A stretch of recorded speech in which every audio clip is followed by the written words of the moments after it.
Olá, meus amores, sejam muito bem-vindos a mais um vídeo aqui no canal.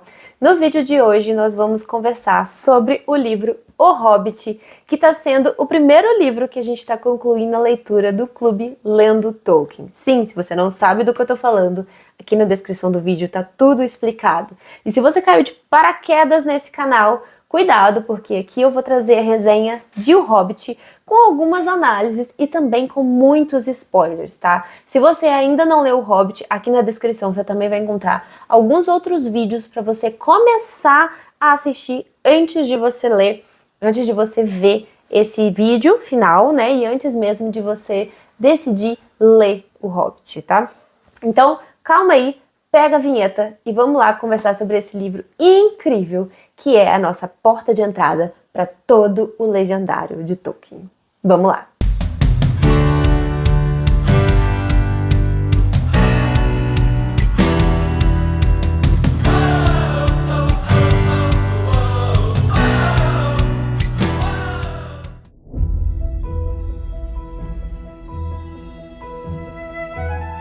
Como eu já conversei com vocês em outros vídeos, Tolkien nasceu em 1892 e ele foi um dos maiores escritores da língua inglesa.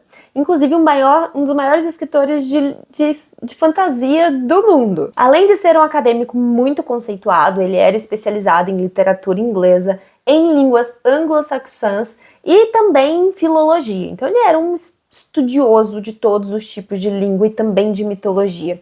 Mas além de tudo isso, Tolkien também sempre foi um devoto cristão, católico, e isso influenciou claramente todas as nossas obras, todas as obras que ele escreveu, e a gente percebe claramente essa influência cristã dentro do livro O Hobbit. Inicialmente, ele escreveu O Hobbit como uma história para entreter seus filhos. Então sim, aqui a gente vai ter um livro voltado para crianças. Mas assim que ele foi publicado, O Hobbit já encantou diferentes gerações, o livro foi um sucesso. Mas assim, como que ele começou? Como que ele teve a ideia, né?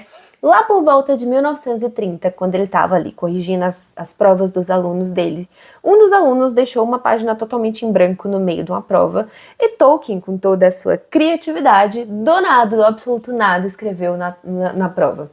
Em uma toca no chão havia um hobbit.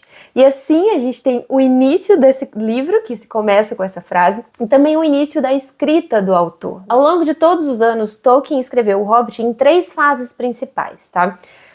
Mas sempre focado em ser um livro para as crianças, principalmente para os seus filhos, de ter muito de mitologia e muito do seu conhecimento de línguas, tá? Lá por volta de 1931, depois que ele tinha escrito aquela frase lá, que o Tolkien realmente começou a escrever a história do Hobbit. Em 1931, ele acrescentou alguns eventos como o ataque de Smaug, ele também acrescentou toda aquela desolação que estava a montanha, mas só lá por 1932, 1933, ele conseguiu fechar mesmo a quantidade de personagens que ele queria ter nesse livro. Porém, foi só em 1936 que o Tolkien conseguiu fechar o escrito do Hobbit. Ele mandou para algumas editoras, uma delas aprovou, mas assim que o livro foi publicado, lá em 1937, ele já explodiu, foi um verdadeiro sucesso. Ele foi traduzido já para mais de 60 línguas, o que mostra, né, a importância dele. E hoje em dia ele é considerado um clássico da literatura fantástica, inclusive um clássico da literatura mundial. O mais interessante desse livro é que o personagem principal dele é um herói improvável, né? A gente tá falando aqui de um hobbit, que é o personagem principal desse livro. Um serzinho que é totalmente dedicado ao conforto da casa, à comida, a bens materiais, a ficar sentado ali no fogãozinho perto da sua lareira, tomando um chazinho. E vai ser esse personagem que você menos espera, que vai partir para uma jornada com mais 13 anões e um mago, e vai ser uma das peças chaves para a resolução de toda essa aventura. Se você parar para pensar, o Tolkien na realidade usou esse hobbit como uma metáfora para a jornada espiritual, a jornada moral que todos nós passamos durante a nossa vida. Na essência mesmo, gente, o Hobbit ele é uma história de peregrinação, porque aqui a gente vai ter um personagem que sai do absoluto nada, vai ali para uma aventura, vai envolver muito sacrifício e gradualmente que essas virtudes dele vão sendo reveladas, a coragem dele, a sabedoria dele, não vai aparecendo de uma hora para outra, né? Tudo vai sendo construído. A verdadeira riqueza desse livro tá na jornada, tá na descoberta do próprio Hobbit que bens materiais, que confortos são infinitamente inferior do que valores espirituais, do que valores morais, né? E Tolkien, sendo cristão, impregnou o Hobbit de simbolismos, de referências religiosas discretas, tá? Ele não vai fazer nenhuma referência direta à Bíblia, nada do tipo. Mas a jornada do Bilbo é uma jornada de virtude, de redenção. E todas as sortes que ele tem no caminho podem ser vistas como uma espécie de manifestação da providência divina. Então é muito interessante você pegar essas referências ali durante a leitura. Um outro exemplo clássico é que esse livro é fechadíssimo, focadíssimo nessa luta do bem contra o mal. A necessidade do sacrifício para que algo possa ser atingido, e também é muito pregado o tempo inteiro a humildade, como a ganância pelo ouro faz mal, mexe com a cabeça, né? Então tem vários ensinamentos que basem de preceitos religiosos. O início desse livro todo mundo já conhece, afinal é o mesmo, é muito parecido com o início do filme, e a gente também leu junto na nossa live de abertura, que é o nosso Hobbit muito pacatamente na sua casa, pensando em tomar o seu terceiro, quarto, sei lá, quinto desejum do dia, porque essa era a grande preocupação de um Hobbit, até que o Gandalf aparece na cidade, dá um oi pra ele e fala que vai voltar pra tomar chá. Só que o Gandalf não volta desacompanhado, né? Antes mesmo do Gandalf chegar, vários e vários anões começam a chegar na casa do Hobbit e ele não entende absolutamente nada, nem a gente no início, até que a gente vai descobrir que na realidade todo aquele encontro tinha sido programado pelo mago Gandalf para poder convidar o nosso Hobbit a partir para uma jornada.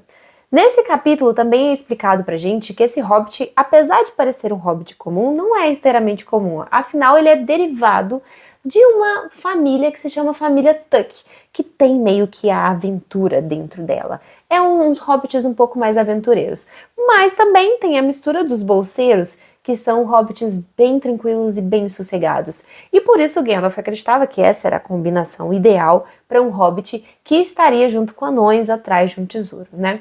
No fim das contas, depois de toda a confusão que os anões fizeram na casa do Hobbit e o Gandalf também, o nosso querido Bilbo Bolseiro decide, mesmo com medo, encarar essa aventura.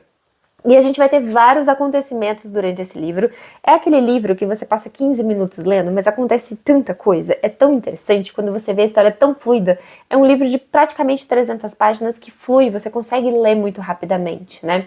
Então, a primeira aventura de cara vai ser o encontro com os Trolls. E em cada encontro, em cada aventura dessa, o Bilbo vai se provando, o Bilbo vai se desenvolvendo, vai descobrindo quem ele é de verdade, né?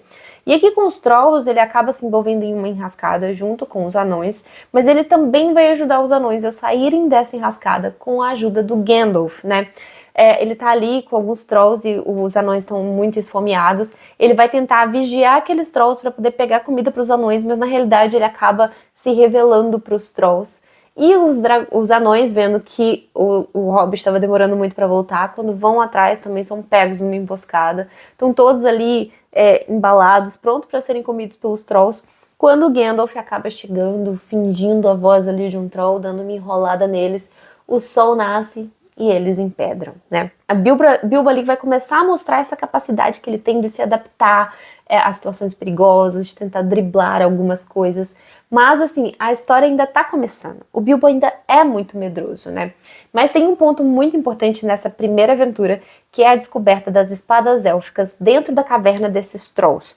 E aí as histórias já começam a se interligar, né? O Senhor dos Anéis vai ter a presença dessas mesmas espadas que são encontradas aqui em O Hobbit. E também tem algumas ligações com o Silmarillion. Afinal de contas, essas espadas são antes do Hobbit, lá de Silmarillion, mas elas ainda vão continuar presentes em Senhor dos Anéis, que se passam depois do Hobbit. Depois que eles estão livres dos Trolls, eles vão continuar essa aventura e vão parar em Valfenda e vão conhecer o famoso Elrond. É um personagem principal para todo o legendário do Tolkien. Ele é o líder dos elfos, mas ele não é um elfo 100%. Ele é um meio elfo, metade homem, metade humano. Ele vai aparecer em O Silmarillion e também em Senhor dos Anéis. Então ele é um personagem chave para todo o legendário do Tolkien. Ele também vai ser muito importante nessa história aqui do Hobbit, porque lá em Valfenda, além dos hobbits descansarem, se alimentarem e pegarem provisões para o restante da viagem, por causa do Elrond, o mapa que o Gandalf forneceu ao Turin, aquele mapa que mostra toda a forma de entrar na montanha, né, vai ser desvendado. Ele que vai descobrir as runas, ele que vai dizer como que vai ser feito para entrar. Então, sem a ajuda do Elrond, nem nada teria acontecido. Eles não conseguiriam entrar na montanha, eles não conseguiriam acabar destruindo o Smaug como aconteceu. Eles saem, então, lá de Valfenda, felizinhos, achando que agora o caminho vai tranquilo. Só que não, né? A gente teve a confusão com Tross, a gente teve o descanso em Valfenda e agora a gente vai ter um encontro com os Goblins. E esse capítulo é muito mágico, né? Porque eles estão andando ali no meio da encosta da Montanha Sombria e aí começa a chover, a gente começa a ter uma briga entre as montanhas ali e eles decidem se esconder em uma caverna. Só que quando eles se escondem nessa caverna, eles são capturados por Goblins, levados para dentro dessa caverna. E o Gandalf consegue escapar por sorte, porque o Hobbit dá um grito na hora que eles estão sendo capturados, né? É uma confusão danada, é uma delícia de ler esse capítulo. O Gandalf entra, eles fogem correndo meio amarrados, é uma confusão, os Goblins indo atrás, aquela coisa toda. Aí, no meio daquela confusão, o Hobbit que estava sendo carregado por um anão acaba caindo e se separando do restante do grupo dos anões. E aqui a gente tem duas coisas importantes, né? Primeira coisa, os Goblins vão ser os melhores funcionários do Sauron em O Senhor dos Anéis mais pra frente, vocês vão entender aos poucos, tá? Então ele é realmente um grande funcionário do Sauron mais pra frente, então a gente já começa a ter ligação entre os universos. Um outro ponto importante é que quando o Bilbo se separa do restante dos anões, ele vai acabar dando de cara com um personagem indispensável pro Senhor dos Anéis, que é o Gollum. E aí ele vai contar o Anel, o primeiro anel, ou número 1 anel mesmo, porque que vai ser a peça-chave para desenvolver todo o Senhor dos Anéis depois. E a partir dessa descoberta do anel, a gente tem realmente o ponto de virada dessa história, né? E a ligação final do Senhor dos Anéis com o Hobbit. Aqui eles não vão conseguir se dissociar mais, né? Porque o nosso Bilbo vai roubar do Gollum esse anel. A gente vai terminar o Hobbit sem saber muito bem quem é o Gollum, nada muito explicado pra gente. A gente sabe só que ele fica isolado ali, que ele é meio viciado nesse anel, mas a gente não vai saber de nada, isso só vai ser esclarecido agora a partir do livro Senhor dos Anéis. E em posse do anel, o Hobbit vai conseguir se safar de várias outras coisas. Afinal de contas, ele vai colocar esse anel e vai descobrir que enquanto ele está usando esse anel, ele se torna invisível. A gente sabe que um anel foi forjado por Sauron e que tem um poder assim incomensurável. Mas a gente não tem noção desse poder ainda dentro de O Hobbit. A gente só sabe que ele deixa o Hobbit invisível. Nada além disso. Só se você já assistiu O Senhor dos Anéis ou você lê O Senhor dos Anéis, você vai saber que este anel realmente é um anel muito forte. Depois de toda essa confusão, usando o anel, o Bilbo consegue sair da Montanha Sombria e consegue se reencontrar com os anões, mas não conta imediatamente para eles desse anel, né? E no caminho eles vão continuar ali andando bonitinho e tudo mais, o Gandalf já desconfiado que o Hobbit está mentindo, alguma coisa ali. Eles ainda vão encontrar wargs e vão ser salvos pelas águias, né? Wargs são lobos que falam e tudo mais, eles são meio que predadores, e eles andam coladinho com os goblins, se dão bem com os goblins e não gostam nem de anãos, nem de hobbits, nem nada. Eles se alimentam desses outros animais, vamos dizer assim. Vai ter uma cena, então, que o hobbit e todos os anões vão ser cercados pelos wargs, vão subir em árvores, os goblins vão chegar e eles vão ficar numa situação horrível, vão ser encurralados, vão tocar fogo nas árvores para obrigar eles a descerem, até que eles vão ser resgatados por grandes águias. E essas águias é um ponto interessante, porque até agora elas não tinham aparecido no livro, e do nada, absoluto nada, elas vão surgir para ajudar aí o Hobbit e os anões, né? A gente novamente foi falar da questão religiosa dentro desse livro. A águia representa a providência divina, tanto que as águias são sempre os animais nesse livro que vão aparecer na hora que está tudo meio perdido, né? A gente tem a árvore aqui, eles estão presos na árvore e o mundo tá eles estão praticamente morrendo, não tem mais o que fazer, as águias aparecem e resgatam eles, né? E levam eles para um outro lugar. E também vai acontecer no final, na Batalha dos 5 Exércitos, vai levar, a águia também vai ajudar e vai levar eles. Então a águia é essa espécie de providência divina, essa sorte que tá sempre ajudando ali os hobbits e os anões. E só nessa parte a gente tem o aparecimento de três criaturas muito diferentes, que são os orcs, os goblins e as águias, tá? Lembrando, gente, que só em O Hobbit os goblins são chamados de goblins, tá? A partir de Senhor dos Anéis são essas mesmas criaturas, porém eles vão ser chamadas de orcs. Isso foi uma coisa do Hobbit, do Tolkien mesmo, que não foi alterado na tradução, na minha edição foi mantido, mas os goblins e os orcs são as mesmas coisas, ele só vai mudar do nome de um livro pro outro. Continuando essa aventura, depois que a águia liberta eles voltam pro caminho, eles estão sem provisão, eles estão muito cansados, mas eles estão andando ali, seguindo a trajetória deles, até que eles vão chegar no momento que eles não sabem mais o que fazer, e vão então encontrar com Bjorn. Bjorn é um troca-peles, ele pode se transformar ora em homem, ora em urso. E o Bjorn vai ajudar os anões e o Hobbit preparando a travessia deles pela Floresta das Trevas, que é a parte mais perigosa de toda essa jornada, né? Só que como é que eles vão atravessar a Floresta das Trevas se eles estão sem comida, sem pônei, sem nada para poder ir? E é o Bjorn que vai prover isso a eles, tá? Depois que eles são supridos de tudo que eles precisam, eles passam um tempo ali com o Bjorn, é até engraçado, eles ficam descansando de novo, se recuperam. Mesmo descanso que eles tiverem em Valfenda, eles vão sair dali repletos de provisões, bem alimentados e descansados, para adentrar nessa Floresta das Trevas, né? Floresta das Trevas é uma floresta muito densa e lá dentro vive tudo de pior. Então eles não podem fugir da trilha, eles não podem beber água. É cheio de regra que vai ser explicado no livro, até que eles vão, no meio da travessia, ser enganados por algumas imagens, porque a comida deles vai acabar e eles não estão vendo o fim da floresta. Vou começar a seguir algumas imagens de banquetes que a gente não sabe se eles estão imaginando ou não, até que eles vão ser capturados por grandes aranhas. E novamente, o Bilbo vai mostrar a força dele, ele vai conseguir livrar todos os anões com a sua espadinha, que ele achou que é feito de ferro élfico, lá na Caverna dos Trolls, e vai inclusive dar o nome para essa espadinha de Ferroada, o nome da Ferroada que vai ser usado por Frodo lá em Senhor dos Anéis, veio desse capítulo. Olha as ligações importantes, né, que a gente fala. A gente não consegue perceber todas as referências indo direto para Senhor dos Anéis. Então, ele vai mostrar coragem, vai começar a impressionar os anões que não confiavam tanto no trabalho dele até agora. E assim, ele vai mostrar esse crescimento pessoal, ele vai começando a ganhar confiança, ele vai inclusive começando a ganhar algumas habilidades de líder. É muito interessante ver essa jornada e muito gostoso de acompanhar isso, né?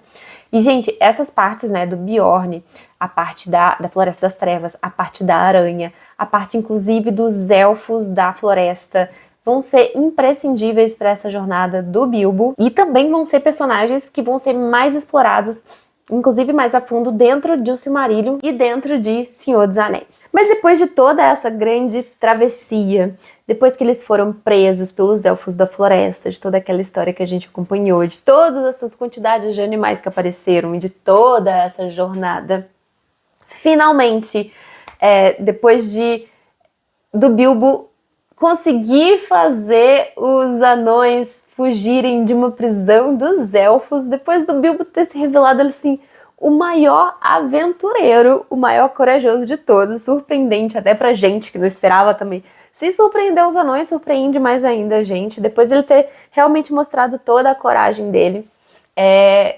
Eles chegam à Cidade do Lago, que é a última cidade antes da Montanha Sombria, onde o Smaug está dormindo sobre todo o ouro dos anões. E a gente tem uma espécie de ciclo nesse livro, né?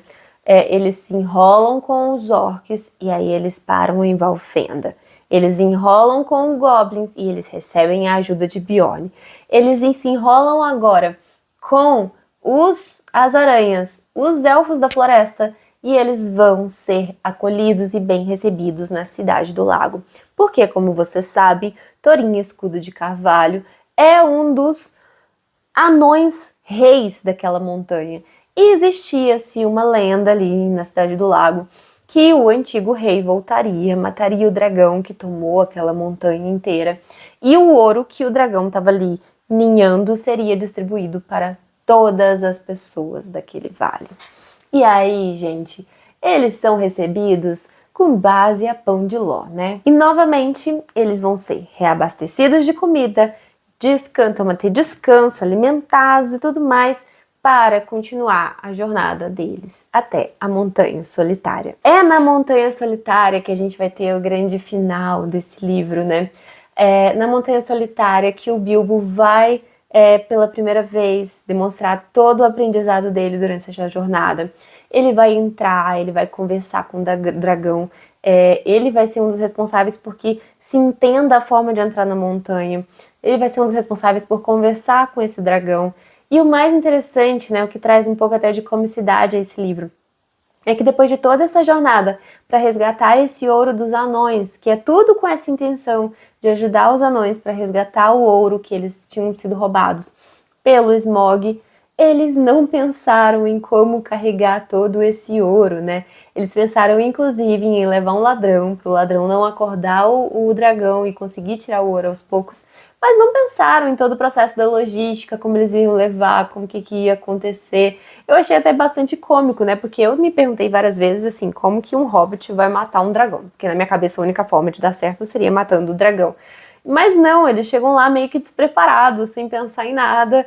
E quando eles veem que toda a história deles não ia dar certo o que eles tinham pensado, aí é um pânico geral, né? Eles não sabem o que fazer mais. O fato é que o Bilbo, usando as informações do mapa que falaram para ele lá em Valfenda, e também usando toda a astúcia dele e o anel, vai conseguir perceber que na armadura do Smaug tem uma falhinha, né?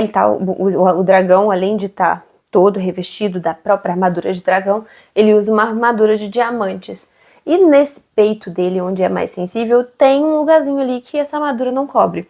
Ele vai perceber isso e vai comentar com os outros anões, né? E o engraçado é que toda a solução da história vem do telefone sem fio, do Diz que me disse. Porque o Hobbit vai irritar tanto o dragão, que o dragão vai sair da cidade e vai tentar se vingar dos cidadãos do lago. E lá nos Cidadãos do Lago, um pássaro vai levar para um grande personagem principal dessa cidade, que é o Bard, falando desse ponto fraco da armadura. Então, vai rolar tipo um telefone sem fio, e o final desse livro é uma grande coincidência, tá? Porque o Smaug vai ser espantado ali da montanha, bem na hora que o Hobbit e os anões vão ficar presos sem ter pra onde ir, reféns do dragão. E quando ele vai atacar a Cidade do Lago, o bardo, esse homem, já está sabendo que existe uma falha na armadura e acaba acertando o Smaug e matando o Smaug. Então, os anões e o Hobbit não tiveram nenhuma relação direta com o assassinato desse dragão, além do fato do Hobbit ter visto essa falha na armadura, né? E toda a história vai se desenrolar de uma forma que vai gerar um super mal entendido, porque o pessoal da Cidade do Lago, quando mata o dragão, e vai achar que os anões e os hobbits estão mortos, então eles vão começar a marchar em direção a esse ouro que eles sabem que está solto na montanha, né? Só que os anões vão descobrir também, por sorte, por diz que não me diz, por fala que fala, que o dragão está morto. E aí eles vão fazer o quê? Vão se proteger na montanha com todo aquele ouro.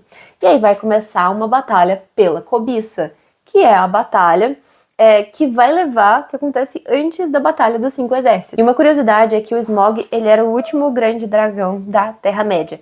Então, em Senhor dos Anéis e tudo mais, a gente não vai ter mais a presença de dragões, aparecem em Silmarillion. Então, os dragões existiam na Primeira Era, tá? A Segunda Era, que é onde passa a história do Hobbit e a história do Senhor dos Anéis, só existiu o Smaug e ele acabou de morrer. Então, acabou-se a Era dos Dragões aqui nesse livro. Então, como eu estava falando com vocês, após a morte de Smaug, vai se começar uma disputa pelo tesouro entre homens, anãos e elfos, porque os elfos também acham que tem direito a uma parcela, porque os elfos estão ajudando a Cidade do Lago a se reconstruir depois da morte do dragão, né?